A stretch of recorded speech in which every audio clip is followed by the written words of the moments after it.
Dear students, आज हम अपनी हिंदी की सहायक पाठ्य पुस्तक बाल राम कथा पढ़ेंगे। इस पुस्तक में श्री राम जी के जीवन की कथा का वर्णन किया गया है।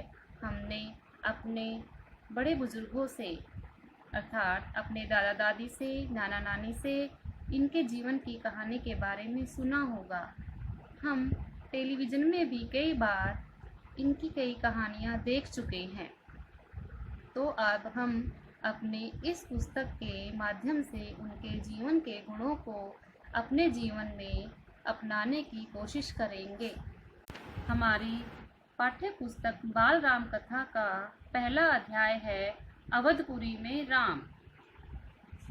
यह कथा अवध राज्य की है। सरयू नदी के किनारे बसा हुआ यह एक सुंदर नगर था। इसका नाम अयोध्या भी था।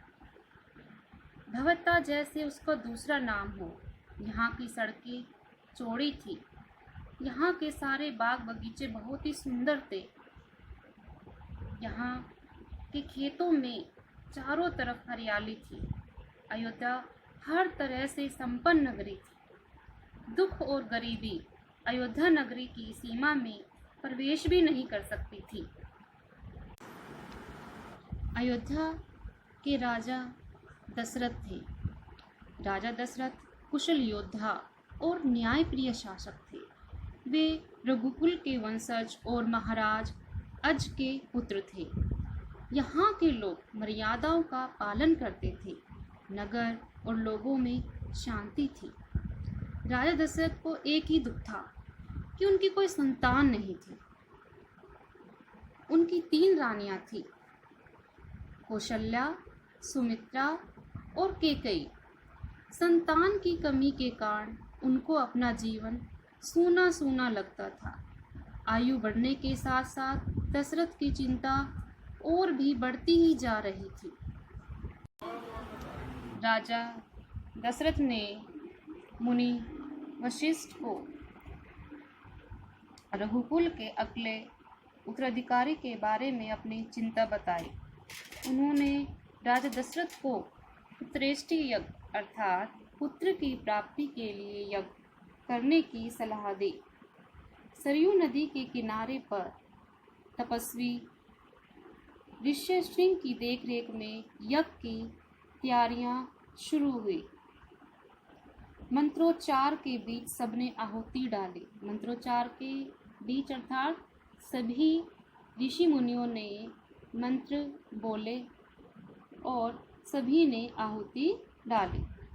यज्ञ की पूर्ण आहुति होने पर अग्निदेव ने राजा दशरथ को आशीर्वाद दिया। तीनों रानियां पुत्रवती हुई। कौशल्या ने श्री राम जी को जन्म दिया। सुमित्रा ने लक्ष्मण और शत्रुघ्न जी को जन्म दिया और कैकेयी ने भरत को जन्म दिया। राजमहल में खुशियां छा गई। राजा दशरथ की चिंता अब दूर हो गई थी। चारों राजकुमार धीरे धीरे बड़े हुए। सभी आपस में प्रेम से रहते थे। सभी राजकुमारों को शिक्षा के लिए भेजा गया। वे कुशाग्र बुद्धि के थे। कुशाग्र बुद्धि अर्थात तेज बुद्धि के थे। राम सर्वगुण संपन्न थे। अब श्री राम जी न्यायप्रिय और विवेकशील थे, जिसके कारण सभी उनसे प्रेम करते थे। एक दिन महल में मंत्रणा चल रही थी। तभी द्वारपाल ने महर्षि विश्वामित्र के पधारने की सूचना दी। राजा ने उनकी आगवानी की अर्थात उनका स्वागत किया और उन्हें ऊंचे सिंहासन पर बिठाया। विश्वामित्र जी ने अपना राजपाट छोड़कर जंगल में एक आश्रम बनाया था, जिसे सिद्धाश्रम का नाम दिया गया। महर्षि के स्वागत सत्कार के बाद राजा ने महर्षि से उनके आने का कारण पूछा। महर्षि ने कहा, मैं सिद्धि के लिए एक यज्ञ कर रहा हूँ, लेकिन 2 राक्षस इस कार्य में बाधा डाल रहे हैं। उन्हें उन्हें केवल श्री राम जी ही मार सकते हैं। इसलिए मैं आपके पुत्र को लेने आया हूँ। यह सुनकर राजा दशरथ चिंता में पड़ गए। दरबार में सन्नाटा छा गया। राजा बेहोश हो गए। इस पर महर्षि को क्रोध आ रहा था। थोड़ी देर में होश आने के बाद महाराजा दशरथ ने विनती की, हे महामुनि, मेरा राम तो अभी 16 वर्ष का भी नहीं हुआ है, उन्हें कैसे मारेगा? इसलिए आप मेरी सेना ले जाइए। विश्वामित्र चुपचाप थे। दशरथ ने कहा, आप राम को छोड़कर जो चाहे मांग ले। महर्षि क्रोधित हो गए। उन्होंने कहा, आप रघुकुल की नीति को तोड़ रहे हैं। आपका यह बर्ताव कुल के विनाश का सूचक है।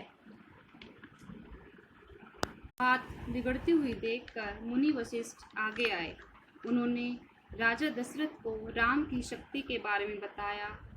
साथ ही विश्वामित्र के साथ जाने पर राम को होने वाले लाभ के बारे में भी बताया। उन्होंने कहा, आप राम की चिंता ना करें। महर्षि के होते हुए उनका कोई कुछ नहीं बिगाड़ सकता। राम उनसे अनेक नई विद्याएं सीख सकेंगे। अतः राम को उन्हें सौंप दे। राजा ने दुखी मन से यह बात स्वीकार की। उन्होंने विश्वामित्र से लक्ष्मण को भी राम के साथ ले जाने का आग्रह किया। महर्षि ने राजा के इस आग्रह को स्वीकार कर लिया। राम लक्ष्मण को दरबार में बुलाया गया। उन्हें राजा के निर्णय की सूचना दी गई। दोनों ने उसे खुशी खुशी स्वीकार कर लिया।